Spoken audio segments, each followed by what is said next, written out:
మకర దీప పూజకి ముందు అయ్యప్ప స్వామి బంగారు ఆభరణాల పెట్టెను పందల రాజ్యం నుండి శబరిమలకు తీసుకువెళ్లేటప్పుడు ఆకాశంలో ఆభరణాల పెట్టెకు మార్గదర్శిగా గరుడు వెళ్లడం అనేది ఆశ్చర్యకరమైన విషయం. అయ్యప్ప యొక్క ప్రత్యేక అంశం బ్రహ్మచర్యాన్ని పాటించి వచ్చే భక్తులను అనుగ్రహించడం. అందుచేత 10 సంవత్సరాలు దాటిన ఆడపిల్లలు, 50 సంవత్సరాలలోపు మహిళలు అయ్యప్ప దర్శనం కోసం శబరిమలకు వెళ్లకూడదు.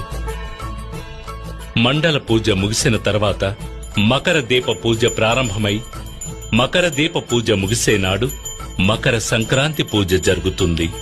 ఆ సమయంలో తనని దర్శించుకోవడానికి వచ్చే భక్తులకు ఆకాశంలో ఉత్తర నక్షత్రముగా స్వామి అయ్యప్ప కనిపిస్తాడు.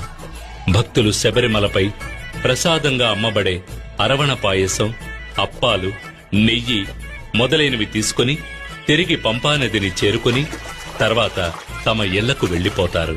తమ ఇంటిలో తాము తీసుకువచ్చిన పూజా సామగ్రిని పూజగదిలో పెట్టి అయ్యప్పని మనసారా ప్రార్థించి గురుస్వామి సహాయంతో